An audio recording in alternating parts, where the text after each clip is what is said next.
The invasion of Ukraine has raised questions about the West's and, by extension, the United States' role in the world. Does the United States have the moral authority it once had? And how does that affect our place on the world stage? Joining me now with reaction and analysis is editor-in-chief of thecatholicthing.org and member of the Papal Posse, Robert Arroyo. Robert, so good to be back on set with you. Yeah. President Biden has denounced this invasion and Vladimir Putin. He's imposed these economic sanctions. He's encouraged corporations to do the same. Putin has put this idea forward that Russia and many other countries in the West see us as a decadent people. The whole West is decadent and immoral. And therefore, Putin and Kirill and the Moscow Patriarchate have to save Christianity. Is that what's going on here? And is that a credible argument? Well, look, I mean, we know how decadent America and the West are. There's no question. I think any Orthodox Catholic, any traditional Catholic is quite aware. And we've talked a lot about it on this show, actually. Yes. Inside and outside the church. But that said, does that justify what we see going on where we're sitting here right now and people in Ukraine are dying? Innocent people are dying because bombs are falling on their head from Russia. Patriarch Kirill, the head of the Moscow Patriarchate, has said this is a war between evil and holiness. Now, okay, I mean, original sin means that there is evil on both sides.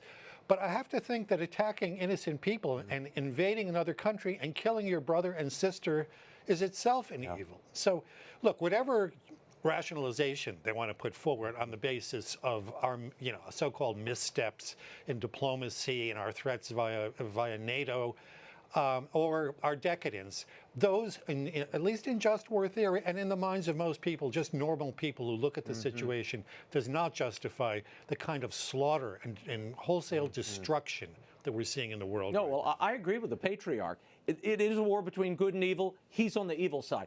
Let me get into this. In February, Sora Bomari, the visiting fellow at Franciscan University, frequent guest of this show, he wrote in the New York Times about the American liberal worldview and how it is perceived around the world. These values, quote, are antithetical to everything conservatives claim to cherish.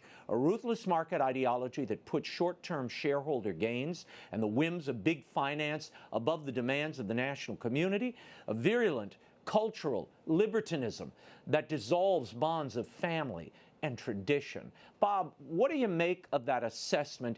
And does this in any way, this perception, erode our moral authority in the world? That worldview is so bizarre that it's actually even hard, I think, for many of us to credit, because what it comes down to is the dividing line between those nations that accept homosexuality as perfectly moral, perfectly natural, and those who don't. Even Patriarch Kirill has said they, meaning the West, have gay pride parades. Right. We don't. And that seems to be the point of demarcation.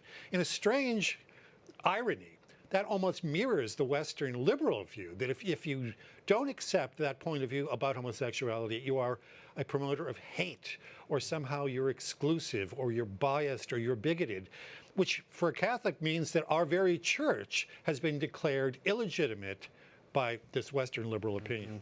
I want to move on to the White House imposing these sanctions, Bob. And people are saying, look, it was high time. Biden had to sanction the energy sector in Russia. He did that, but he did it to circumvent a congressional bill that not only would have taken away the oil imports from Russia, or exports from Russia, rather, but would have withdrawn most favored nation status from Russia. Why do you think Biden rushed in to impose the oil sanctions to block the rescinding of that trade status? Well, I have to say, I don't entirely understand the acts, the motives behind the Biden administration. They seem to be, they seem to dither over issues that need to have swift action, as they did when Russia invaded Ukraine. Yet they move very quickly on things like abortion and transgender rights and whatnot. It just seems to me that they're trying to control this operation for who knows what reasons. The Biden family, which more and more to me seems to have criminal dimensions to it, has had long engagement with Ukraine, and I think a very sleazy connection with Ukraine, particularly through Hunter, but I think also through Joe. Yeah. So we may find out someday why this happened, but I'm not exactly sure Well, just the other now. piece of it that I'm hearing from people on the Hill is and this was, by the way, a bipartisan group of Sure. congressmen who had surrounded this bill. The reason the Biden administration came and stopped it is if you withdraw most favored nation trade status because of human rights violations, acts of war, and aggression on peoples in other lands, if you do it for Russia, you'd have to do it for China, who enjoy that status right now and is one of the main props that are holding up Russia in this moment of Yeah, but of course that assumes that you're going to be consistent Right. in the way you apply Oh, why do that in policies. You know, as we know, all the time, different administrations are inconsistent in the way they apply these things for whatever purposes they think are useful. I have to move on because I have you here. There are two important church stories that broke this week. One is particularly troubling. Pope Francis removed a Puerto Rican bishop.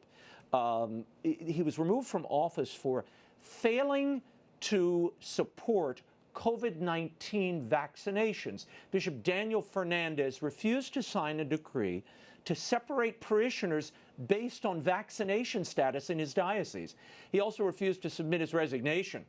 And he said, quote, "I did not want to become an accomplice in a completely unjust action."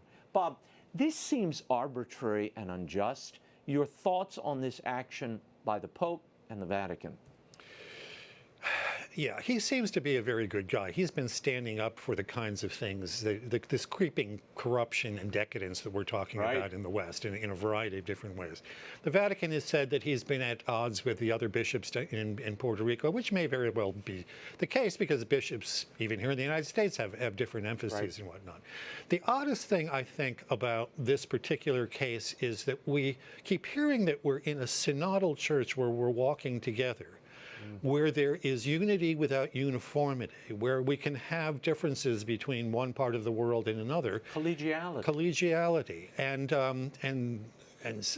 subsidiarity. And yet, Rome seems to sweep in these cases and impose these decisions, and there's been no explanation. I mean, what you just said, I think, is true, but there's been no explanation for why he's been Right. removed from his position. So Correct. it just seems to be an exercise of Roman power. Yeah, and to want him to resign. But when I see stories like this, I have to tell you, well, you know, when you're in the public eye, people shoot at you, they say things about you. I felt so bad when I read this story because the man is arbitrarily being removed from office. He says he doesn't understand it, and he feels that this is, what does he say, a completely unjust action. Well, the church has an obligation to her flock to explain why exactly are you removing this man and why is he unfit for office. And if it's one little differing on public policy, we may have to remove the entire episcopacy before this thing's over. I mean, again, we're back to consistency. If you're going to drop a rule on Puerto Rico, it better apply to everybody in the world. You're a universal church. And relative to that, last week, a court in Argentina sentenced Bishop Gustavo Zanchetta. We've reported on him many times. He was sentenced to nearly 5 years in prison for sexually abusing former seminarians. Now, Zanchetta, so you remember, was appointed bishop by Pope Francis. He's been a favorite of the Holy Father after controversy first surrounded Zanchetta in 2015 regarding sexually explicit images on his cell phone. Zanchetta blamed those images on a cell phone hack, and the Pope accepted that explanation, and in 2017 appointed Zanchetta to the Vatican's administration of the patrimony of the Holy See, a position created specifically for him. Bob, how damaging is the Pope's defense of Zanchetta in years past now that he is a convicted sex offender? And how do you contrast this for what we just saw that bishop in Puerto Rico facing? Well, I think it's the same problem in both cases, that to try to lay down some rules for how bishops are going to be held responsible, which is what the Holy Father says he's been trying to do with regard to sexual abuse cases. Right. You can't simply, because you know somebody, and actually the Pope, before he became Pope, was the confessor for than Father Zanchetta. Right. So I don't know what he may or may not have heard in the confessional. But to take his word in 2015 that his phone was hacked and these lewd images were inserted there. I've asked people in the intelligence community, is that possible? They say, yeah, it's possible, but in a small area in Argentina, it seems virtually impossible. So on the basis of a personal friendship, essentially the Holy Father ignored the same kinds of principles that he's trying to put into place. And if you're just going to ignore the law that you yourself are trying to establish, well, of course, other people are going to do that as well. It leaves a bad taste in people's mouths. And what about the justice for the people who were abused? Right. You know, who were just ignored for a long time. And then on top of that, by the way, there is a Vatican. There's been a Vatican investigation, a canonical investigation of Zanchetta. It began a couple of years ago. We have no information about what that has turned up. Now, the Vatican judiciary system, as we know, is overwhelmed with cases and is very, very slow. But still, in a high-profile case like this, where the Holy Father himself has brought a man who not only had sexual, but also financial rumors about what was going on back in Argentina, brought him and put him in APSA, the optics are just terrible, and then again, I think that the effect that it has on the attempt to really install a system of good laws, of an orderly way of dealing with these things, it's immense damage to not only to the Holy Father personally, but to those impersonal elements that have to exist if we're going to have true justice in the Church. No, we need a common standard and true justice for all parties, and this cronyism cannot go on in Catholicism. We deplore it in the business community, in public life. It shouldn't go on here either. And it rattles the faithful at a time when they need to know the Church speaks with authority and transparency. So let's hope that follows in the days ahead. Robert Royal, thank you for being here, for your commentary. You can find more of it and that of our comrade, Father Gerald Murray, at thecatholicthing.org.